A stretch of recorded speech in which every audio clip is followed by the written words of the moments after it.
कृष्ण को हमने सिर्फ एक रूप में देखा है, रास कर रहे हैं, बंसी बजा रहे हैं, नृत्य कर रहे हैं, या फिर सुदर्शन चक्र ले रखे हैं किसी को मारने पीटने के लिए। लेकिन ऐसा नहीं है। वो बहुत बड़े ध्यानी हैं, बहुत बड़े योगी हैं। उन्होंने क्रिया योग दिया है। अध्याय 4 में 29 और 30 सूत्र में बताते हैं कि प्राणायाम आपको करना है और कैसे करना है उसकी विधि बताते हैं, जो कि विज्ञान भैरव तंत्र के पहले 4 सूत्र से मिलता जुलता है। उसके बाद उन्होंने पूरा का पूरा अध्याय यानी इतनी बातें बताई हैं ध्यान के बारे में, उसकी महत्ता के बारे में और उसके विज्ञान के बारे में कि अर्जुन को ध्यान समझ में आए, वो ध्यान करे। तो हम कृष्ण को सिर्फ एक रूप में न देखें, उनके पूरे स्वरूप में देखें तो हमें बात समझ में आएगी और हमें भी अपने जीवन में उतारना है कृष्ण को। तो कृष्ण को उतारना है तो सबसे सरल विधि यही है कि हम ध्यान करें। तो कृष्ण क्रिया योगी थे उस संदर्भ में। अब जीसस की बात करते हैं। अब जीसस तो जेरूसलम में हुए, क्रिश्चियनिटी का जन्म हुआ जीसस से। बहुत सारे इतिहासकार मानते हैं कि जीसस जो है वो भारत आए थे और उन्होंने यहाँ पर क्रिया योग सीखा। उनको महाअवतार बाबा के दर्शन हुए, महाअवतार बाबा ने उनको संन्यास्त किया और उन्होंने क्रिया योग सिखाया। और क्रिया योग को सीखने के बाद वो संबोधि को उपलब्ध हुए और उसके बाद ही वो वापस गए। और उसके बाद जो थोड़े बहुत आपको मिरेकल्स जो दिखने को मिलते हैं, लोगों का ऐसा मानना है कि वो क्रिया योग की वजह से संभव हुआ। अब हमें जो समझना है कि हम इतिहास के झमेले में ना पड़ें, हम उस डिबेट में न जाएं कि जीसस सचमुच आए थे भारत या नहीं आए थे। हमारे लिए जो ज़रूरी बात यह है कि कहीं ना कहीं ध्यान ज़रूर घटा है जीसस के जीवन में। वो ध्यान ज़रूर करते थे, क्योंकि एक प्रसंग तो आता ही है कि जीसस जब भी सरमन देते थे यानी उपदेश देते थे अपने लोगों को, उपदेश देने के बाद वो चले जाते थे पहाड़ पर अकेले। उस समय वो अपने किसी भी शिष्य को साथ में नहीं लेकर जाते थे, बिल्कुल सिक्लूशन में अकेले रहते थे। तो अकेले तो व्यक्ति ध्यान ही कर सकता है, ध्यान के लिए आदमी अकेले जाता है, खुद के लिए जाता है।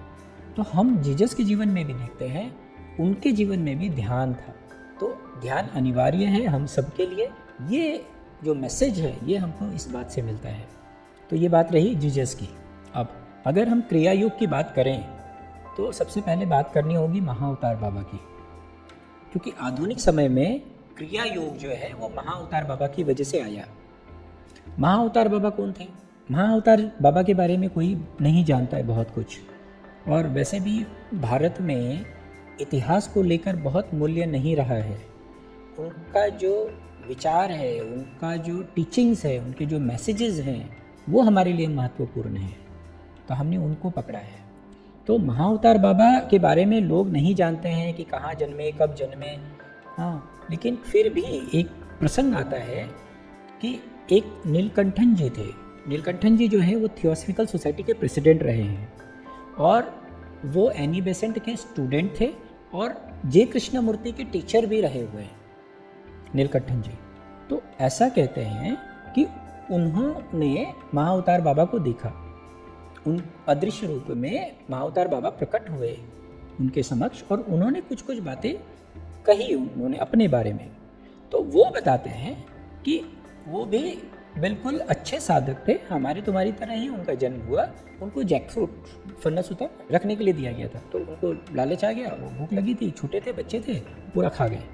तो खा गए तो माँ बहुत नाराज़ हुई, कह रहे मैंने तुमको रखने के लिए दिया तो तुम खा ही गए, और वो भी पूरा खा गए। तो माँ भी गुस्से में आई, माँ ने उनके मुंह में कपड़ा ठूस दिया।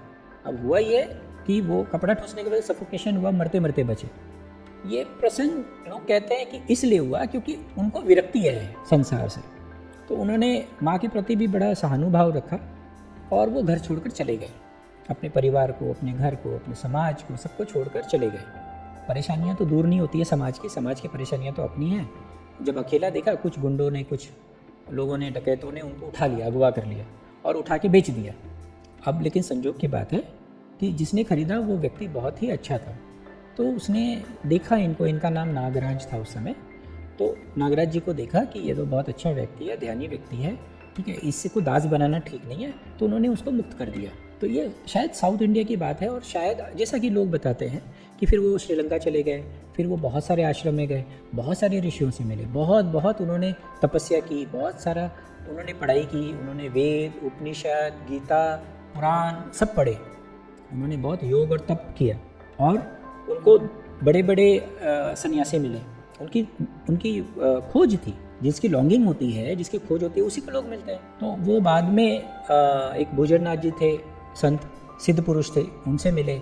उसके बाद अगस्त मुनि थे, अगस्त मुनि से उनका मुलाकात हुआ, अगस्त मुनि से मिले और अगस्त मुनि से मिलने के बाद उनके आशीर्वाद से और उनके प्रयत्न से और इनकी तपस्या से ये संबोधि को उपलब्ध हुए। फिर ऐसा कहते हैं कि ये जो नागराज बाबा जी थे, इनका रूपांतरण हुआ और ये महाअवतार बाबा के नाम से जाने गए। अब ये जो महाअवतार बाबा जी हैं, इस नाम से और इस रूप में हमें ऑटोबायोग्राफी ऑफ योगी की किताब में मिलता है, जो परमहंस योगानंद जी ने लिखा है। उसके पहले वो बहुत प्रसिद्ध नहीं थे। अब ये जो नागराज जी थे बाबा, ये महाअवतार बाबा हो गए, यानी लोग कहते हैं कि इनमें बहुत शक्तियाँ आई, बहुत सिद्ध पुरुष हुए, इन्होंने मृत्यु को भी जीत लिया और वो अदृश्य रह सकते थे और कभी भी कहीं भी प्रकट हो सकते हैं, ऐसी बात है।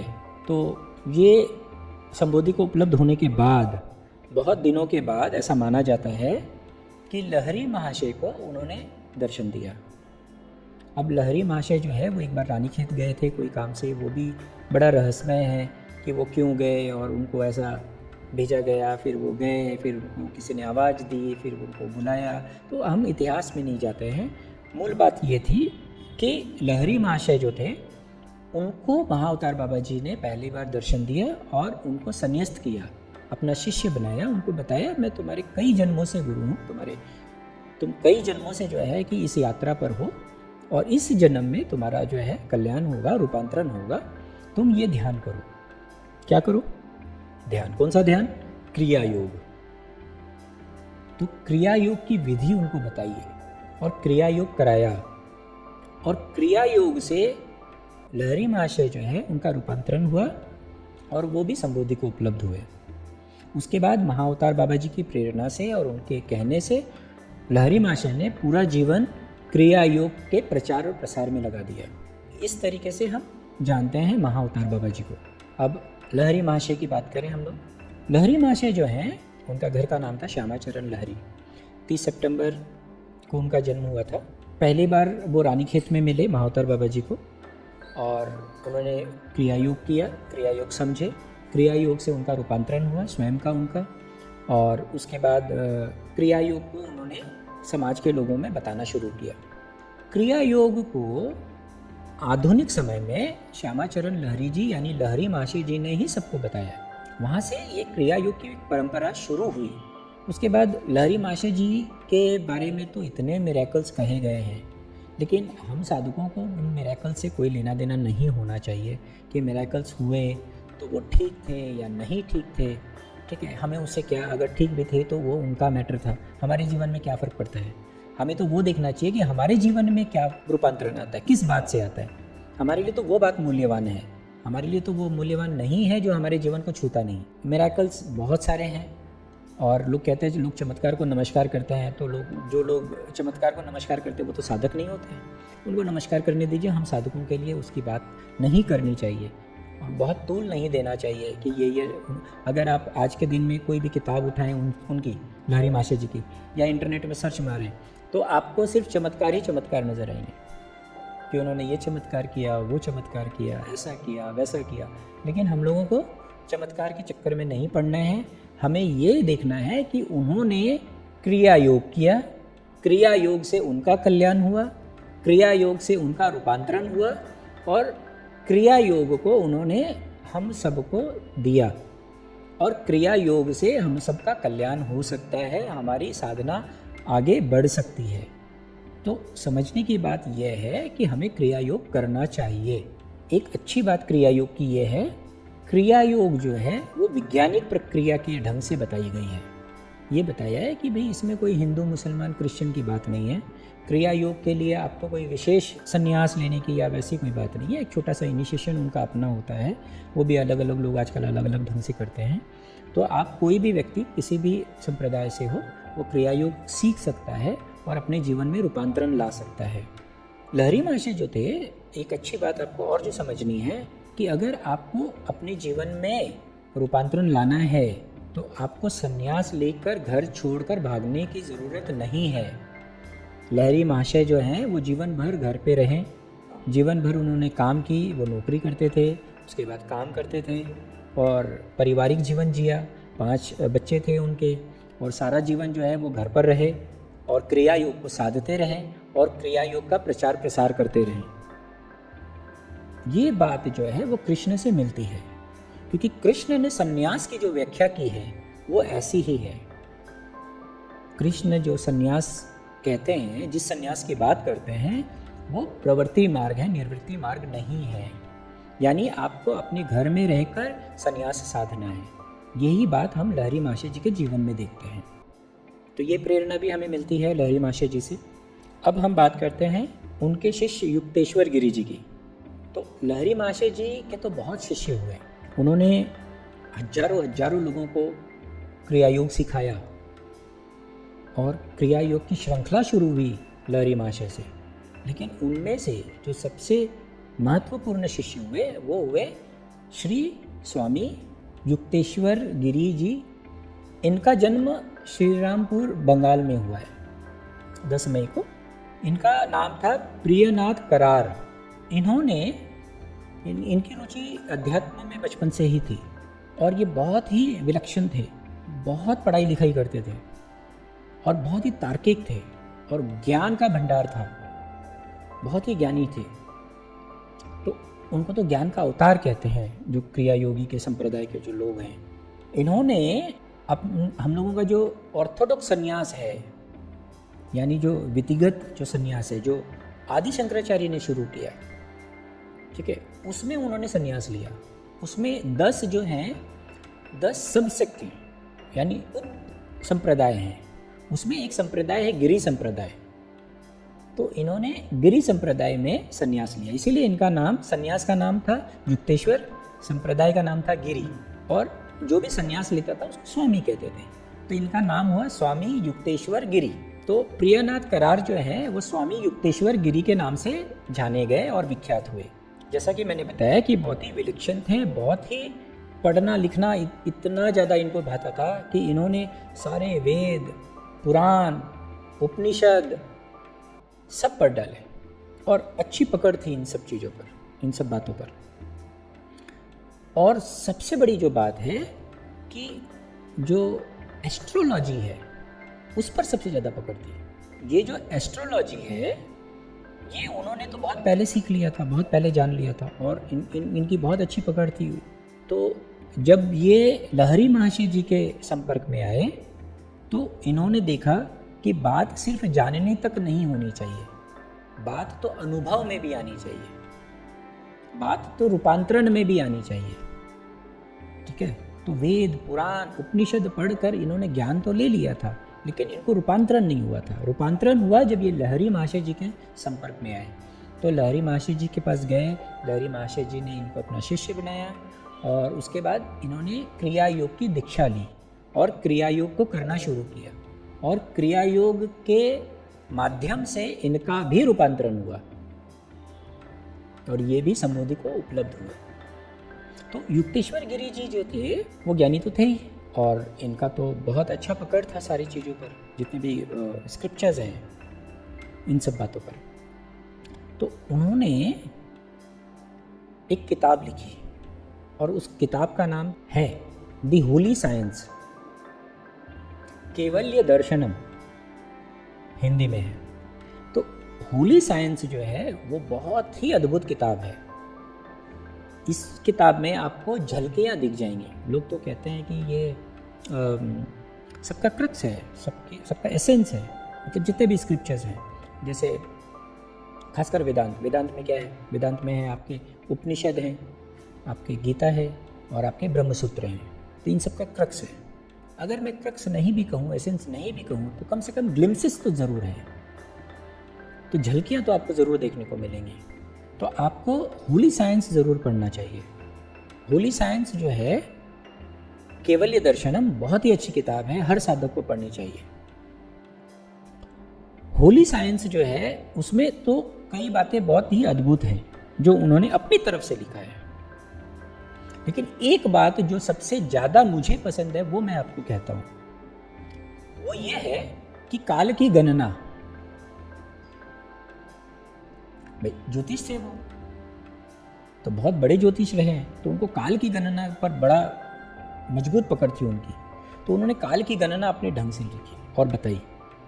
तो काल की जो गणना है, मैं मानता हूँ कि इन्होंने जो ढंग दिया है वो मुझे ज़्यादा पसंद है, बजाय कि जो हम अब तक मानते आ रहे हैं। हम किस तरीके से काल की गणना करते हैं?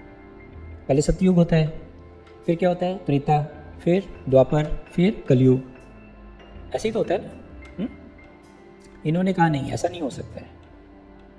कैसा होना चाहिए? वो ये कहते हैं कि जो इवोल्यूशन है वो तो क्रमबद्ध होगा, धीरे धीरे होगा, बढ़ेगा, बढ़ना चाहिए, घटना नहीं चाहिए। तो वो कहते हैं पहले कलयुग होगा, फिर द्वापर होगा, फिर त्रेता होगा और अंत में सतयुग आएगा। पहले सतयुग, हम कहते हैं ना कि पहले सतयुग का ज़माना था, अच्छा ज़माना था, फिर बाद में त्रेता युग आया, उसमें राम हुए, फिर द्वापर में कृष्ण हुए और अब ये कलयुग चल रहा है। वो ये कहते हैं कि नहीं, अभी कलयुग नहीं चल रहा है। एक तो ये कहते हैं कलयुग, ये कह रहे हैं कि कलयुग तो समाप्त हो चुका है, क्योंकि जो ऑर्थोडॉक्स है हमारा, जो पौराणिक जो बात है, पौराणिक गणना के हिसाब से जो समय है वो तो उसके जो वर्ष है वो बिल्कुल अलग है। ये कहते हैं कि सिर्फ 2400 वर्ष का एक युग होता है। तो 2400 वर्ष तो हो गए, बीत गए, मैंने कृष्ण को हुए, वो कृष्ण से शुरू करते हैं। उसके बाद क्या हुआ? कलयुग आया और 2400 वर्ष हो चुके। तो अब हम कौन से युग में हैं? हम द्वापर में हैं। और वो इसको रैशनलाइज कैसे करते हैं, उसको कैसे समझाते हैं, कैसे बताते हैं, कैसे प्रूफ करने की कोशिश कर रहे हैं। आप समझिए कि कलयुग यानी सबसे खराब समय। आप सब क्या लीजिए, जब चेतना बिल्कुल निम्न स्तर की है तो लोग बहुत लड़ाई झगड़ा करते रहते हैं, द्वेष बहुत है, अहंकार बहुत है ये, और लोग आपस में जो है मारकाट करते हैं, लोग के अंदर प्रेम का अभाव है। तो ये समय बीत चुका है, वो कहते हैं। और अब क्या है? अब जो है कि विज्ञान ने बहुत उन्नत कर ली है, अब जो है हम ऊर्जा को समझ रहे हैं। तो ये हमारा द्वापर युग चल रहा है। आने वाला समय और उन्नत होगा, हम त्रेता में प्रवेश करेंगे, उसके बाद सतयुग भी आएगा। तो मेरे हिसाब से ये जो काल की गणना है ये ज़्यादा ठीक मालूम होती है। तो ये जो होली साइंस है ये बहुत अच्छा है सबके लिए, हम साधकों के लिए बहुत ज़रूरी है इसको पढ़ना और समझना। इसमें तो कई बातें हैं। इसमें एक दूसरी जो बात है जो बहुत ही सिंबॉलिक है, मेटाफोरिक है, वो है विष्णु नाभि। अब आपने देखा होगा विष्णु जो है लेटे हुए हैं और उनके नाभि से एक डंडी निकली है और वो कमल की डंडी है और फिर वो कमल खिला है और उसके ऊपर ब्रह्मा जी हैं। तो ये जो मेटाफोर्सिस है ये लोगों के अंदर जो है जेनेसिस ऑफ यूनिवर्स की बात बताते हैं, लेकिन इन्होंने वैज्ञानिक ढंग से रखा है, प्लानिटरी पोजीशंस के ढंग से रखा है। ये जब आप पढ़ेंगे तो पता चलेगा। तो ये जो विष्णु नाभि की बात है उन्होंने जो कही है वो बहुत अच्छी है, आपको बहुत मज़ा आएगा उसको पढ़कर।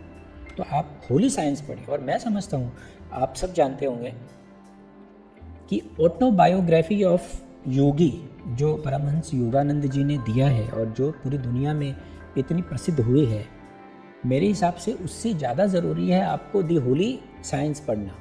बड़ी वैज्ञानिक ढंग की बात है।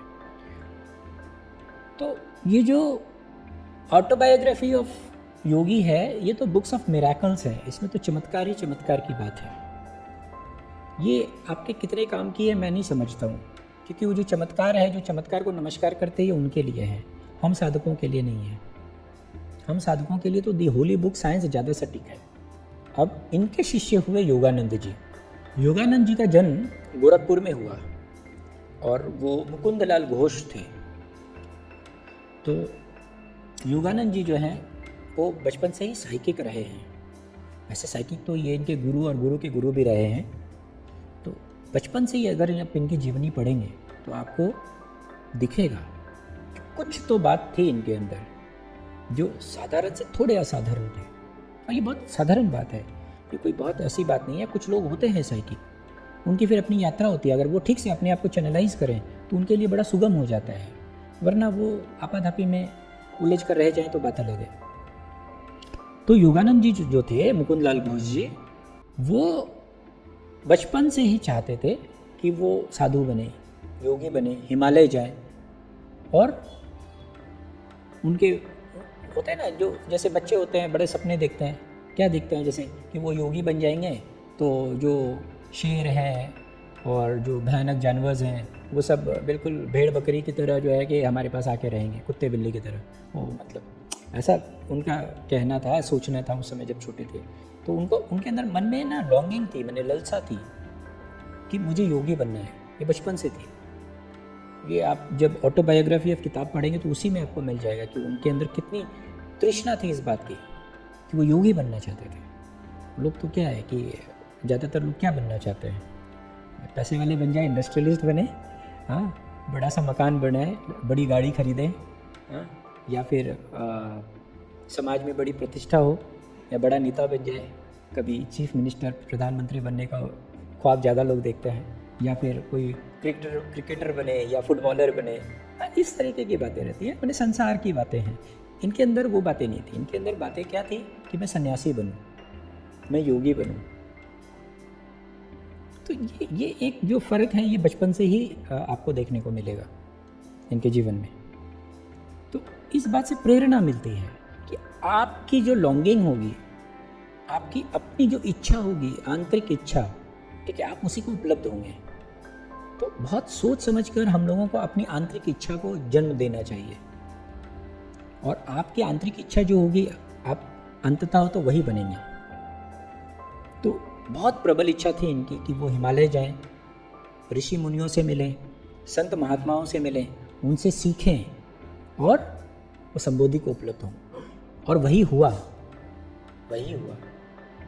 तो योगानंद जी की किताब ऑटोबायोग्राफी आप पढ़ें, अच्छा लगेगा, आपको प्रेरणा मिलेगी कि आपको आपके जीवन में आपके लिए मूल्यवान क्या चीज़ है, संसार है या संन्यास है।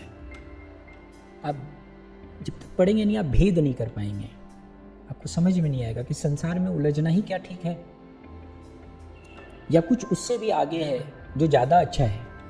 ऑटोबायोग्राफी ऑफ किताब तो उसमें पहले पन्ने से ही आपको चमत्कार ही चमत्कार नज़र आएंगे, चाहे उनके पिताजी की बात हो, चाहे उनकी माता जी की बात हो, चाहे मास्टर महाशय की बात हो, या जगत जननी की बात हो, चाहे लाहरी महाशय जी को बात हो, चाहे वो महाअवतार बाबा जी से मिले उसकी बात हो, चाहे युक्तेश्वर गिरी जी से की बात हो। तो बहुत सारे चमत्कार आपको देखने को, सुनने को मिलेंगे। बहुत मूल्य की बात नहीं है वो हम लोगों के लिए। मूल्य की बात यह है कि हमें क्या प्रेरणा मिलती है, हमारे जीवन में रूपांतरण कैसे आ सकता है। एक बात तो तय है कि क्रिया योग का प्रचार प्रसार भारत में नहीं बल्कि पूरी दुनिया में जितने अच्छे ढंग से और जितने व्यापक ढंग से योगानंद जी ने किया, किसी ने नहीं किया। तो ये एक बहुत अच्छी बात है। तो हम सबको प्रेरणा लेनी चाहिए और क्रिया योग करनी चाहिए, उसका अभ्यास करना चाहिए।